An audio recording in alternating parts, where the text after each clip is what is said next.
ഒരാഴ്ചയായി നടന്നുവന്ന അയിരൂർ ചെറുകോൽപ്പുഴ 114ാമത് ഹിന്ദുമത പരിഷത്ത് ഇന്ന് സമാപിക്കും. ചെറുകോൽപ്പുഴയിലെ പമ്പ മണപ്പുറത്ത് സമാപന സമ്മേളനം പുരോഗമിക്കുകയാണ്. സമ്മേളനത്തിന് ശേഷം പമ്പ ആരതിയും നടക്കും. ഇവരുമായി ഗോകുൽ രമേശ് ചേരുകയാണ്. ഗോകുൽ, ചടങ്ങുകൾ എങ്ങനെ പുരോഗമിക്കുന്നു ഇപ്പോൾ?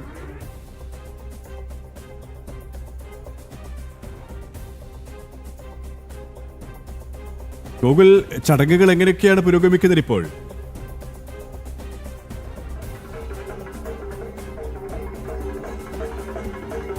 KP 114ാമത് ചെറുകോൽപ്പുഴ ഹിന്ദുമത പരിഷത്തിന് സമാപനം കുറിക്കുവാനായിട്ട് അല്പസമയം കൂടി മാത്രമേ അവശേഷിക്കുന്നുള്ളൂ. ഏറ്റവും ഒടുവിലായിട്ട് ഈ പരിപാടിയുടെ ഏറ്റവും ശ്രദ്ധേയമായിട്ടുള്ള ചടങ്ങാണ് നടക്കാനായിട്ട് പോകുന്നത്. അത് പമ്പ ആരതിയാണ്. എനിക്ക് പിന്നിൽ ദൃശ്യങ്ങൾ കാണാനായിട്ട് സാധിക്കും. പമ്പ ആരതിക്ക് വേണ്ടിയിട്ടുള്ള തയ്യാറെടുപ്പുകളൊക്കെ പുരോഗമിച്ചുകൊണ്ടിരിക്കുകയാണ്. അല്പസമയത്തിനകം തന്നെ ആ പമ്പ ആരതി ചടങ്ങ്, ആ വർണ്ണാഭമായിട്ടുള്ള ചടങ്ങിന് തുടക്കമാകും. നമ്മൾ മഹാമാഘ മഹോത്സവത്തിലൊക്കെ കണ്ടതാണ് നിള ആരതി ചടങ്ങ്. ഒപ്പം പ്രയാഗ്രാജിലൊക്കെ അല്ലെങ്കിൽ മറ്റ് വാരാണസിയിലുമൊക്കെ ഗംഗാ ആരതി പോലെയുള്ള ചടങ്ങുകൾ നടക്കാറുണ്ട്. അതിന് സമാനമായിട്ട് പമ്പാ നദിയെ ഇത്തരത്തിൽ പൂജിക്കുന്ന പമ്പ ആരതി ചടങ്ങാണ് ഈ അയിരൂർ ചെറുകോൽപ്പുഴ ഹിന്ദുമത പരിഷത്തിന്റെ ഏറ്റവും ഒടുവിലത്തെ ചടങ്ങായിട്ട് നടക്കാനായിട്ട് പോകുന്നത്.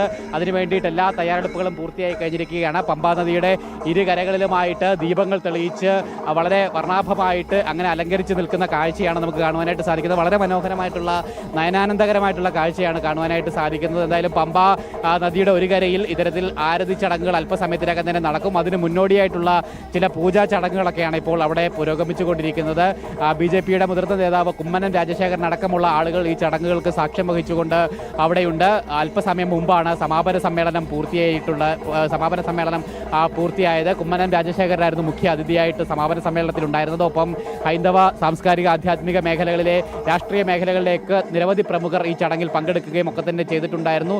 സമാപന സമ്മേളനത്തിന് ശേഷമാണ് പമ്പ ആരതി ചടങ്ങുകൾ അതിനു വേണ്ടിയിട്ടുള്ള തയ്യാറെടുപ്പുകൾ ആരംഭിച്ചത്. ഈ ഇരുകരകളിലുമായിട്ട് നിരവധി ആയിരക്കണക്കിന് ഭക്തജനങ്ങൾ ഈ ചടങ്ങുകൾ കണ്ടു തൊഴുന്നതിന് വേണ്ടിയിട്ട് ഇങ്ങനെ കാത്തു നിൽക്കുന്നുണ്ട്. വൈകുന്നേരം മുതൽ അവരിങ്ങനെ കാത്തു നിൽക്കുകയായിരുന്നു. പമ്പാ നദിയുടെ തീരത്ത് മണപ്പുറത്ത് കഴിഞ്ഞ ഒരാഴ്ച കാലമായിട്ട് 15-ാം തീയതി മുതൽ ഈ ഹിന്ദുമത പരിഷത്ത് നടന്നു വന്നുകൊണ്ടിരിക്കുകയാണ്. കഴിഞ്ഞ ഒരു നൂറ്റാണ്ടിലേറെ കാലമായിട്ട് പാരമ്പര്യമുണ്ട് ഹിന്ദുമത പരിഷത്തിന്. അതായത് ആധ്യാത്മിക പ്രഭാഷണങ്ങളും അതോടൊപ്പം തന്നെ ഹൈന്ദവ മുന്നേറ്റവും ഉന്നതിയും ഒക്കെ ലക്ഷ്യം വെച്ചുകൊണ്ടുള്ള വിവിധ കാര്യപരിപാടികൾ ഈ 7 ദിവസങ്ങളിലായിട്ട് പരിഷത്തിൽ നടന്നു വന്നുകൊണ്ടിരിക്കുകയായിരുന്നു. നിരവധി പ്രമുഖരുടെ ആധ്യാത്മിക രാഷ്ട്രീയ സാംസ്കാരിക മേഖലകളിലെ പ്രമുഖരുടെ പ്രഭാഷണങ്ങൾ ഉണ്ടായിരുന്നു. അതുകൂടാതെ വിവിധ മേഖലകളിലുള്ള ആളുകളുടെ അവർക്ക് വേണ്ടിയിട്ടുള്ള ക്ലാസുകൾ, മറ്റ് പരിപാടികൾ, വിദ്യാർത്ഥികൾക്ക് വേണ്ടിയിട്ടുള്ള കാര്യപരിപാടികൾ, സ്ത്രീകൾക്ക് വേണ്ടിയിട്ടുള്ള പരിപാടികൾ, അങ്ങനെ ഓരോ വിവിധ വിഭാഗങ്ങളിലുള്ള ആളുകൾക്ക് വേണ്ടിയിട്ടുള്ള അവരുടേതായിട്ടുള്ള രീതിയിൽ അവർക്ക് സമൂഹത്തിൽ ഉന്നതി പ്രാപിക്കുന്നതിന് വേണ്ടിയിട്ട് അവരുടേതായിട്ടുള്ള കാര്യപരിപാടികൾ, അങ്ങനെ നിരവധി പരിപാടികൾ ഈ 7 ദിവസങ്ങളിൽ ഹിന്ദുമത പരിഷത്തിന്റെ ഭാഗമായിട്ട് നടന്നു വന്നുകൊണ്ടിരിക്കുകയായിരുന്നു. എന്തായാലും ഏറ്റവും ഒടുവിലത്തെ ദിവസമാണ് ഈ ഏറ്റവും വർണ്ണാഭമായിട്ടുള്ള പമ്പ ആരതി ചടങ്ങ് കൂടി നടക്കാനായിട്ട് പോകുന്നത്. എന്തായാലും അല്പസമയത്തിനകം തന്നെ പമ്പ ആരതി ചടങ്ങ് നടക്കുന്നുണ്ടാവും. പമ്പാ നദിയെ പുണ്യനദിയായിട്ടാണ് നമ്മൾ കണക്കാക്കുന്നത്. ആ പുണ്യനദിക്ക് പൂജകൾ അർപ്പിച്ചുകൊണ്ട് ആ ചടങ്ങുകൾക്കെല്ലാം തന്നെ പരിസമാപ്തി കുറിക്കുന്ന ഒരു സന്ദർഭത്തിലേക്കാണ് നമ്മൾ എത്തിച്ചേർന്നിരിക്കുന്നത്. ഹിന്ദുമത പരിഷത്ത് എത്തിച്ചേർന്നിരിക്കുന്നത് എന്തായാലും പൂർവാധികം ഭംഗിയായിട്ട്, മുൻ വർഷങ്ങളിലേതൊക്കെ തന്നെ ഭംഗിയായിട്ട് ഇക്കുറിയും ഈ പരിഷത്തിന്റെ പൂർത്തീകരണത്തിലേക്ക് എത്തിക്കുവാനായിട്ട് ഇതിന്റെ സംഘാടകർക്ക് സാധിച്ചു എന്നുള്ളത് തന്നെയാണ്. ഒപ്പം ഏറ്റവും ശ്രദ്ധേയമായിട്ടുള്ള ഈ ഹൈന്ദവ ഉന്നതി ലക്ഷ്യമിട്ടുകൊണ്ടുള്ള പല കാര്യങ്ങളും, പ്രത്യേകിച്ച് ശബരിമല വിഷയത്തിലടക്കം കൃത്യമായിട്ട് പ്രമേയാവതരണം അടക്കമുള്ള കാര്യപരിപാടികളും ഈ പരിഷത്തിന്റെ ഭാഗമായിട്ട് നടന്നു. അങ്ങനെ എല്ലാ അർത്ഥത്തിലും വർണ്ണാഭമായി തന്നെ, പൂർവാധികം ഭംഗിയായി തന്നെ ചടങ്ങുകൾ അതിന്റെ പരിസമാപ്തിയിലേക്ക് എത്തിച്ചേർന്നിരിക്കുകയാണ്.